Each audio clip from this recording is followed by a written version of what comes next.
Fatou Diom, bonjour. Bonjour. Donc, vous êtes écrivain et autrice de plusieurs romans et essais. Et là, vous publiez chez Albin Michel Marianne face au faussaire, un essai émouvant et personnel qui fait suite à votre précédent qui s'appelait Marianne porte plainte, publié il y a 5 ans, donc en 2017. Mm. Dès l'intro du livre, vous définissez comme franco-sénégalaise. Oui. Qu'est-ce que cela signifie? Franco-sénégalaise, pour moi, ce n'est pas seulement une histoire de passeport. Hmm. C'est une situation existentielle, philosophique, c'est politique aussi. Ce n'est pas seulement le plaisir de voyager, c'est aussi sentir 2 fois plus, parce que je suis concernée par la société française autant que par la société sénégalaise. D'accord. Vous expliquez que cette double identité est parfois mal perçue et vous êtes Oui. ramené à vos origines sénégalaises. Dans l'intro, par exemple, il y a vous reproduisez plusieurs courriers où vous êtes insulté, victime de propos racistes. Mm. Enfin, qui sont ces gens et comment pouvez-vous revenir là-dessus? Mais ce sont des gens qui mangent plus de bananes que moi. Donc ils me disent rentre bouffer des bananes chez toi. Donc ils doivent adorer les bananes parce que moi j'en mange très peu, pour vous dire la vérité. Donc ce sont des gens qui ont du mal à avoir peut-être confiance en quelqu'un qui a la multiplicité de l'appartenance comme définition de soi. Donc moi j'appartiens à la France autant que j'appartiens au Sénégal parce que j'ai passé plus de la moitié de ma vie maintenant à Strasbourg. Donc, qu'est-ce qui constitue les humains? La culture, pour moi, ce sont des acquis. Et j'ai appris de l'Afrique comme j'apprends de la France. Et quand je vis dans un pays et qu'on ne m'oblige pas à vivre ici, c'est tout simplement parce que je l'aime et je dois pouvoir le dire en toute sérénité. Donc, les gens qui ont des problèmes avec leur identité, forcément, eh ben, ils interrogent la mienne parce qu'elle est double. Et est-ce que c'est courant ou est-ce qu'au quotidien, vous êtes comme acceptée comme une Française comme les autres? Je ne serai jamais une Française comme les autres parce que me regarder ma gueule et dire que je suis africaine, c'est un pléonasme. Donc, il y a des venus d'ailleurs qui peuvent se fondre dans l'anonymat chromatique. Ils partagent la même couleur que la majorité. Donc, nous devons pouvoir vivre avec notre couleur qui nous identifie tout de suite. D'emblée, on va vous dire, vous venez d'où? Mais attendez, on peut être noir, né en France, on peut être noir, adopté en France.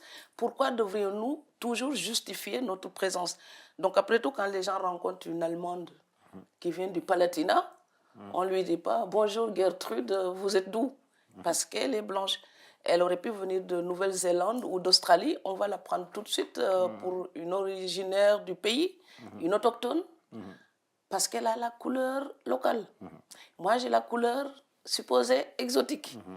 Et du côté de votre communauté d'origine, est-ce que vous avez déjà ressenti de l'hostilité à l'égard de votre naturalisation? Je n'ai pas de communauté, Ce que je veux ni dire par là, c'est d'origine. est-ce qu'il vous est déjà arrivé que d'autres Français d'origine sénégalaise ou des Sénégalais vous reprochent votre naturalisation, vous dites que vous ne serez jamais non plus vraiment française, Oui, il y en a. etc. Il y en a qui le disent. Ah, vous vous prenez pour une Française. Vous savez très bien que vous ne serez jamais une vraie Française. Donc, des questions, c'est quoi une vraie Française? Euh, je pense qu'être un être humain, c'est déjà une corvée en soi. Donc, trouver la nuance à laquelle on devrait correspondre, pour moi, c'est épuisant. Donc, je préfère garder ma multiple identité. Et d'ailleurs, ce qui m'interroge là-dessus, c'est souvent aussi quand je vais en Afrique. Donc, on vous juge presque comme une traîtresse. Vous avez abandonné l'Afrique. Mais non, on peut être absolument à l'étranger, agir en Afrique plus efficacement que des gens qui sont juste à côté de leur village Bien sûr. et qui ne font rien, par exemple. Donc, la distance ne neutralise pas l'amour qu'on a pour un pays, pour une culture.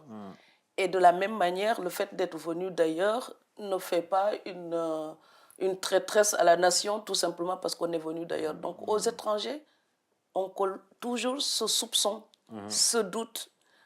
Elle est française? Est-ce qu'elle aime notre pays autant que nous? Mais le problème, c'est que moi, jusqu'à maintenant, je n'ai jamais rencontré un Français qui savait parler de la météo avec moi en utilisant ma propre langue.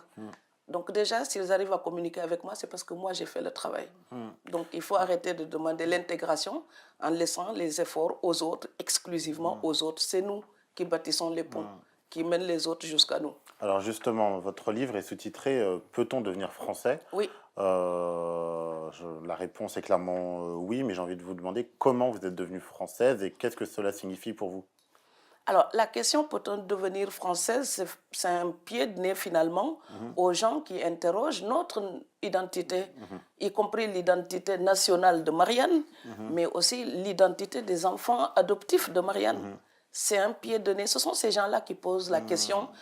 Ces étrangers-là, vous croyez qu'ils peuvent devenir... ils sont solubles dans la nation française.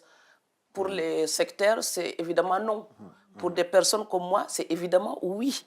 Donc, je pense qu'on peut devenir française. Il suffit juste d'apprendre à devenir humain ou humaine. Et donc, si j'étais en Chine, je serais concernée par cette société. Et même en étant ici, ce sont mes frères humains. Et à partir du moment où ce que nous visons, c'est notre humanité commune, eh bien, être français, c'est tout simplement être une femme, un être humain. Vivant. Mais par-delà ça, quand même, il y a aussi une question d'intégration, que ce soit... c'est vivre en français aussi, être français, prendre la langue, partager des choses avec ses voisins, etc. C'est aussi ça, ce n'est pas... Oui, mais vivre français, est-ce que tous les Français vivent de la même manière? Non, Donc bien sûr, il y a une multiplicité de manières d'être français, mais il y a aussi, je ne vais pas dire des manières, bah si, il y a aussi des manières de ne pas être français, hein. Je veux dire, lorsque vous viviez par exemple au Sénégal, oui, vous n'étiez pas, en étant humaine, vous n'étiez pas pour autant française. j'étais plus française que certaines Françaises que vous croisez ici en France. Je vous explique pourquoi. Quand je vivais au Sénégal, j'étais tout le temps en train de travailler sur la littérature française, la langue française. Donc, le temps que je passais dans des livres de littérature française, eh bien, il y a des Françaises ici, à côté du Larzac, peut-être, qui n'ont pas le temps pour ça ou qui ne sont pas aussi passionnées. Donc, pour moi, la proximité, elle est d'abord culturelle, intellectuelle, et ensuite, elle est philosophique et puis morale pour les valeurs. Donc, la France, en fait, c'est elle qu'on peut inviter avec ses valeurs. Liberté, égalité, fraternité, vous pouvez dire ça n'importe où, tout le monde sera d'accord. Et donc, la question, c'est pourquoi on interroge le vivre, entre guillemets, ce vivre français ou française. C'est comme si quelqu'un avait écrit le théorème de Pythagore de la manière d'être française ou français. Pour moi, c'est la Constitution. Donc, toute personne qui respecte cette Constitution et prône les valeurs de Marianne, cette personne-là vit en tant que citoyen ou citoyenne de ce pays. D'accord. Et vous, dans votre livre, vous déplorez la montée de discours identitaires. D'ailleurs, là, on voit l'extrême droite fait à peu près à 30% dans les sondages. Pouvez-vous revenir dessus? Ils ne passeront pas. Donc, on ira voter, j'espère, de façon déterminée. Ils sont déterminés. Mais soyons-le de l'autre côté. Ils pensent que la France décline, je n'y crois pas. Mais nous sommes toujours la 6e puissance mondiale. Et donc, comme je le disais, le FMI pense même que nous pouvons damer le pion à ces insulaires qui ont quitté l'Europe, les Anglais. Et je pense que les gens qui aiment ce pays, qui partagent cette culture, n'ont aucun problème avec l'identité de la France. Ils ont envie de partager, de participer. Alors, l'extrême droite indique des boucs émissaires, comme chaque élection. Ah, les musulmans, ah, les immigrés. Et après, ils leur reprochent tout ce qui ne va pas dans le pays, comme si ces gens-là eux-mêmes ne souffraient pas des mêmes maux.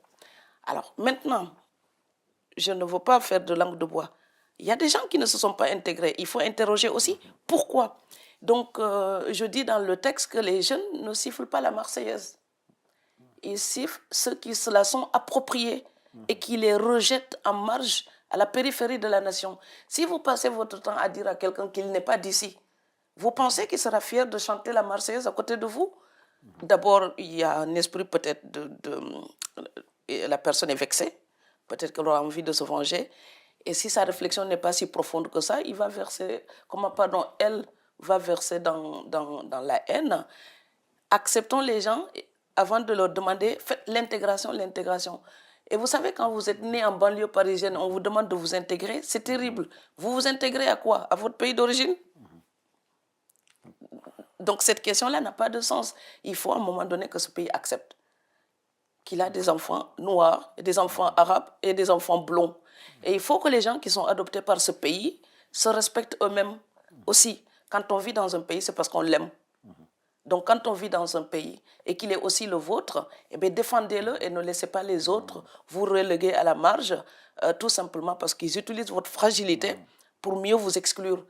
Donc, à un moment donné, il faut perdre son orgueil et se dire, j'y suis, je revendique ma part de France. Voilà. Mais outre un discours qui les rejette, n'existe-t-il pas en miroir aussi un discours qui dirait à ces jeunes, vous n'êtes pas d'ici, vous êtes algérien, vous êtes sénégalais ou autre, ou c'est la Oumma qui domine d'abord, n'existe-t-il pas un discours communautaire qui fait face à ce discours identitaire également? Ben oui, c'est pour ça que j'ai un chapitre dans le livre qui s'appelle Les loups et les faux bergers, le couple infernal. Oui. La Oumma ne peut pas diriger ce pays puisque la constitution est laïque. Donc, déjà, le préambule de la constitution énonce clairement que c'est une république indivisible, laïque, sociale, démocratique, qui ne fait aucune distinction entre les hommes et les femmes et qui ne distingue pas les citoyens ni par leurs croyances, ni par leurs origines, ni par leur race. Le mot race, maintenant, d'ailleurs, a disparu quand le Conseil constitutionnel est revenu sur la laïcité, justement. Et donc, quand on adhère à cette constitution-là, sa religion, eh bien, on la garde chez soi. C'est comme les dessous chics. On peut emporter, on n'est pas obligé de les exhiber partout. Et c'est ça la religion. C'est la distinction du clergé et de l'État. Toute personne est libre de croire. Et donc, la laïcité, c'est pratiquer sa propre croyance et respecter celle des autres. Ce n'est pas du tout l'absence de croyance, ce n'est pas un athéisme institutionnel, pas du tout. C'est le respect de l'égalité des croyants donc, et des citoyens et le respect de leurs pratiques religieuses, leur culte. Le problème, c'est que maintenant, les défenseurs de la laïcité et les contrevenants de la laïcité sont tous des extrémistes maintenant. Les gens qui combattent l'intégrisme religieux, ils sont devenus aussi radicaux que les gens qu'ils combattent. Ils pensent que maintenant, défendre la laïcité, c'est interdire la croyance des autres. C'est totalement faux. Et les autres, avec leur prosélytisme, puisqu'ils ne supportent aucune limite, eh bien, considèrent que défendre la laïcité, c'est rejeter les discriminés. Donc, chacun essaye de tirer cette loi à son extrémité et l'utilise comme argument massu contre le camp adverse. La laïcité, c'est tout à fait le contraire de ça. C'est l'outil pour notre paix. Et maintenant, la laïcité est devenue le casus belli lui-même. Mais s'il y a des débats, s'il y a autant aussi de débats autour de la laïcité, n'est-ce pas non plus dû à la montée notamment de l'islamisme en France, qui va d'ailleurs par-delà la question des attentats. J'entends la montée des courants de frères musulmans, salafistes, etc. Et est-ce que derrière, voilà, est-ce que dans les défenseurs de la laïcité, il n'y a pas aussi des gens de bonne foi qui se battent justement contre un problème qui n'existait pas il y a encore pas si longtemps? Ah oui, mais moi, je suis pour combattre toutes les formes d'intégrisme, d'extrémisme et de fanatisme, d'accord? Par contre, la Saint-Barthélemy, ce n'étaient pas des gens qui venaient d'Algérie ou d'Iran, d'accord? Les religions ont toujours connu leur soubresaut. Et ici, en France, si on a eu justement besoin de faire la laïcité, c'est parce que ça permettait de pacifier la vie sociale franco-française elle-même. Donc, quand il y avait, avant l'abrogation de l'édit de Nantes, les gens, ils s'entretuaient pour la religion. Donc, alors, quand on a arrêté l'édit de Nantes, la révocation de l'édit de Nantes, il y a de nouveau eu des bagarres religieuses. Donc, vous avez les lettres de Pascal, les provinciales, par exemple. Et tout ça, c'était pour dire plus de liberté, de conscience. Donc, depuis des siècles, ça interroge dans toutes les sociétés. Maintenant, l'intégrisme musulman là qu'on a eu les dernières années, ça ravive les problèmes. Pour moi, ça vient légitimer en fait la laïcité. Ça vient dire que c'est toujours utile de défendre la laïcité, que les gens se sont entretués pour la religion, ils sont encore capables de le faire, et ils sont capables de tuer encore d'autres personnes au nom de leurs propres croyances et que nous devons rester vigilants. Donc pour moi, il faut défendre la laïcité. Mais toujours rappeler que la laïcité, ce n'est pas la négation de la croyance des autres. Ce n'est pas un athéisme institutionnel. C'est un respect de toutes les croyances. Voilà. Vous avez parlé des faux bergers. Qui sont-ils? ben, les gens qui ne sont ni élus ni mandatés par personne et qui prétendent parler au nom de la masse. Vous avez parlé des extrémistes, par exemple. Eh bien, les extrémistes de l'extrême droite, ils pensent toujours parler au nom d'une supposée société silencieuse française qui ne vaut pas des autres. Mais quand est-ce qu'ils ont voté pour dire qu'ils leur demandaient de porter cette voix? Et c'est pareil pour les mouvements militants noirs, j'en parle aussi. Donc, toutes les luttes contre les discriminations, elles sont justifiées. Je prends ici le mot de M. Edgar Morin qui dit, par exemple, quand les minorités se radicalisent un peu, donc je cite en substance, c'était un de ses tweets, leur réaction, en fait, répond à la réaction de la majorité. Bien sûr. Donc voilà, donc la majorité, c'est quoi? Les gens qui parlent maintenant d'un racisme anti-blanc, mais laissez-moi rire, c'est comme si les requins avaient peur des carpes. Donc la minorité ne peut pas dévorer la majorité. Maintenant, quand ils se comportent mal, il faut le dire aussi. Mais tous les mouvements qui luttent contre le sexisme, le racisme, la xénophobie, l'antisémitisme, tous les ismes, tout ce que vous voulez, qui luttent pour les droits humains, je suis d'accord. Par contre, je dénonce les faux bergers, les hypocrites, les manipulateurs qui se servent de ces mouvements pour s'installer dans les clashs, contre-clashs, les attaques. Et en fait, l'outrage répond à l'outrage. Ils nous prennent en otage et ils ne servent pas la cause sociale. Ils ne pacifient rien. Ils enveniment les choses. Et ils reviennent toujours à l'histoire pour son côté le plus sombre. Donc nous méritons l'horizon. C'est ce que vous appelez l'opportunisme victimaire. Exactement. Oui. Parce qu'en fait, vous savez, il y a quelque chose qui est injuste, c'est de s'approprier la souffrance de gens qui sont morts pour des choses absolument terribles que nous, notre génération, n'a pas vécues. Donc, vous savez, quand les gens disent « Oui, maman, je suis descendant de l'esclavage ou de la colonisation », et je dis « Mais remercie le ciel d'être là à une époque. On ne va pas te fouetter dans les champs. On ne va pas te prendre tes récoltes. » Je sais qu'il y a des séquelles. Attention, je ne suis pas naïve. Hein. Je connais l'histoire de l'Afrique. Il y a des séquelles. Mais les mots d'aujourd'hui, donnons-leur leur vrai nom. Donc aujourd'hui, c'est le déséquilibre économique. D'accord? C'est une espèce de contrat léonin permanent que l'Europe signe avec l'Afrique. Ça, nous devons mettre des mots dessus, nous battre pour ça. Par contre, venir aujourd'hui et justifier tous les rhumes par l'esclavage et la colonisation, je trouve ça hypocrite parce qu'en fait, c'est s'approprier une douleur qui n'est pas la mienne. Moi, la colonisation, l'esclavage, ce sont des choses qui me concernent exactement comme la Shoah. Ce sont des malheurs qui ont été faits à notre humanité. Ce sont des crimes contre l'humanité. Je ne mets aucune nuance. Je ne mets pas de hiérarchie entre les drames humains. Mais les gens, ils manquent tellement de générosité qui sont là. Mon drame est plus violent que le tien. Ah ben tiens, comptons nos morts. Ah mais j'en ai eu plus, donc c'était pire pour moi. Non, tous ces drames sont arrivés à notre humanité. D'accord? Donc je ne suis pas concernée prioritairement. Je suis concernée par tous ces drames. Et donc, être à la hauteur aujourd'hui, c'est faire tout ce qu'il faudrait pour que ça ne puisse plus arriver du tout. Moi, c'est ce que je prône. Je ne prône pas l'amnésie. J'ai tellement étudié l'histoire de l'Afrique que j'en peux plus de l'esclavage et de la colonisation. Il faut dire la vérité. Je ne suis pas née victime. Nous sommes tous nés libres et égaux. Si nous allons dans une espèce de dialectique complexe, à la rigueur, vous savez, même esclave n'existe pas. C'est une invention. C'est quelqu'un qui décide de soumettre quelqu'un et dit, celui-là, il est esclave. Mais avant l'intention négative dominante de cette personne-là, ce statut n'existe pas. Et ça, comme dit la Boétie, soyez résolus de ne plus servir et vous voilà libre.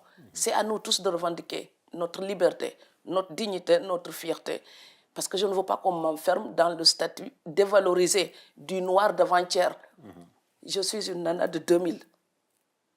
Voilà, et mes droits, je les revendique. Et la blondeur n'excuse rien devant moi. Et la noirceur non plus. Mais certains courants antiracistes, c'est le cas par exemple des décoloniaux, expliquent que la politique que l'État français perpétue l'ancienne politique coloniale aujourd'hui sur notre sol. Qu'en pensez-vous? Il manque tellement de vocabulaire qu'ils n'ont pas d'autres lexiques pour le dire. Parce que quand il y avait la colonisation, il y avait les Senghor et Césaire. Ah, mais ils étaient tellement brillants qu'ils ont trouvé les mots pour nommer leur époque et désigner l'état de leur époque. Et ils ont eu des résultats, on appelle ça les indépendances.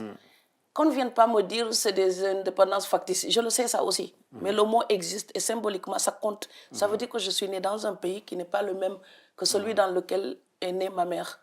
Ça veut dire que je suis d'une autre génération qui avait la légitimité de dire souverainement, je suis née dans un pays libre. Et donc après, c'est l'état d'esprit qui complète le reste. Donc maintenant, quand vous êtes libre et vous continuez à vous dévaloriser, eh bien, si vous passez votre vie à dire à quelqu'un qu'il est plus fort que vous, eh bien, il passera sa vie à vous dire qu'il est mieux que vous. Donc le complexe colonial, il est resté des deux côtés. En Europe, en France, comme en Afrique. C'est-à-dire que pour les Européens, c'est un complexe de supériorité. Donc voilà, même un nain de jardin, il pense qu'il est plus intelligent que vous parce qu'il a été planté dans un jardin en France. Et donc quand vous êtes en Afrique, même des gens brillantissimes, certains se sentiront dévalorisés devant le plus idiot des Européens. Je vous dis la vérité. Pourquoi? Parce que l'Européen a le complexe de supériorité et certains Africains ont encore gardé ce complexe d'infériorité. Et je trouve que ça fait de l'incompréhension. C'est-à-dire que nous devons accepter de nous libérer réciproquement, au sens où l'entendait Montesquieu. Vous savez, la dialectique du maître et de l'esclave. Oui. Donc, si quelqu'un se vit comme un dominé et que l'autre lui renvoie toujours sa puissance en pleine figure, vous ne pouvez qu'obtenir que de la haine. Par contre, si vous vous estimez assez pour dire l'histoire de mon peuple, c'est une histoire violente.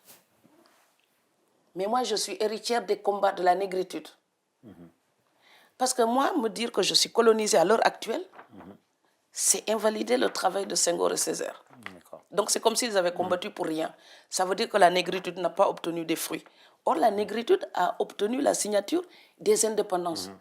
Est-ce que les indépendances, elles étaient truquées et mal gérées? Parfaitement truquées. Aujourd'hui encore, la France bénéficie des intérêts de cette colonisation. Elle s'enrichit encore. Donc les héritiers d'un système injuste doivent trouver que ce n'est absolument pas éthique de continuer à profiter d'une injustice qui a été perpétrée par leurs aînés. Ce combat-là, nous devons pouvoir être solides, leur faire face pour leur dire « Hey, mon frère Macron, vous êtes mon petit frère. J'ai l'honneur de partager votre nationalité. Arrêtez d'affamer mes frères en Afrique pour nourrir mes frères en France.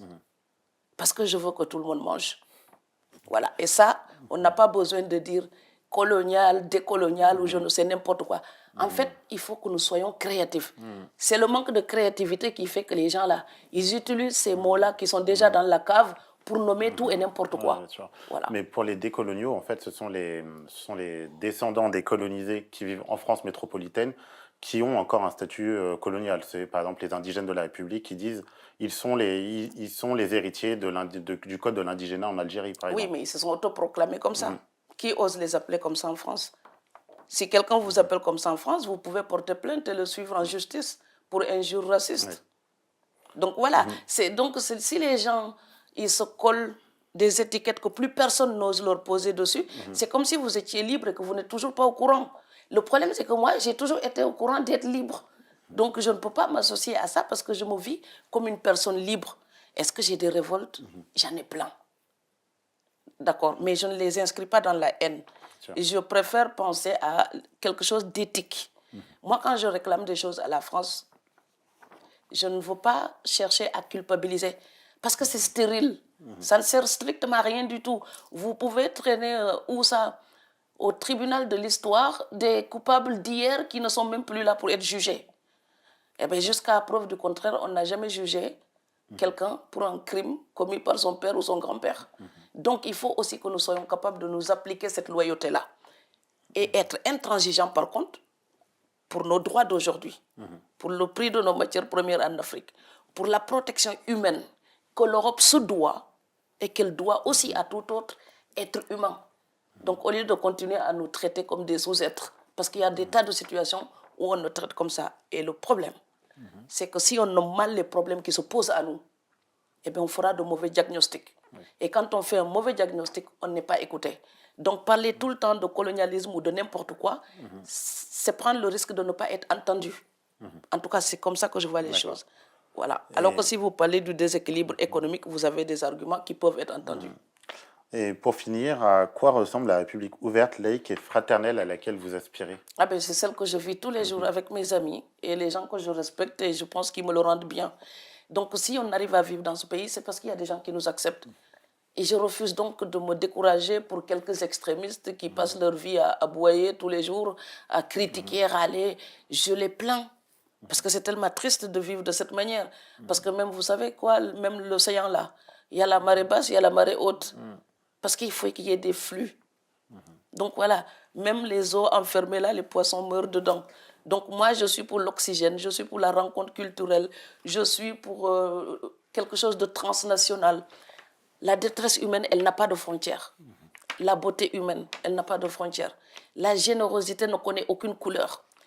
Et la grandeur intellectuelle ou philosophique que les aînés nous ont laissée, moi, quand je lis Schiller ou Senghor ou Montesquieu ou Baudelaire ou Marguerite Yourcenar ou Semben Ousmane, je me moque de leur couleur. Ce qui m'intéresse, c'est ce que j'apprends chez ces personnes-là, chez ces artistes, ces philosophes, ce qui me fait grandir. Je les lis exactement comme j'écoutais mon grand-père. Je ne vois aucune nuance entre mon grand-père et Schiller ou Montesquieu. Parce qu'en fait, chaque être me fait grandir autrement. Et restons positifs. Vous savez, les gens qui sont extrémistes, racistes, qui nous rejettent, ils ne constituent pas la majorité de ce pays. Et donc, ne penser qu'à cela, c'est être injuste aussi avec les autres, qui, eux, sont la grande majorité. Mais ils n'ont pas la vanité de s'accaparer du pays. Et donc, cela, on ne les entend pas. Mais c'est grâce à cela que nous arrivons à vivre, à être tranquilles dans ce pays. Et pour eux, nous devons garder le sourire, parce que même le sourire face aux extrémistes, c'est ma résistance. Le sourire face aux extrémismes, ça pourrait être l'objet d'un prochain livre. Absolument. Mais moi, je les invite à déjeuner quand ils veulent, parce que je n'ai pas peur d'eux. Je suis là. Si je suis là, c'est que je suis prête à les reconnaître comme frères et sœurs. S'ils ne sont pas capables de le faire, et bien tant pis pour eux. Je reste, parce que Marianne me le permet. Bien sûr. Bah, écoutez, on en discutera peut-être une prochaine fois alors. Je vous remercie pour cet entretien. Merci beaucoup. Merci.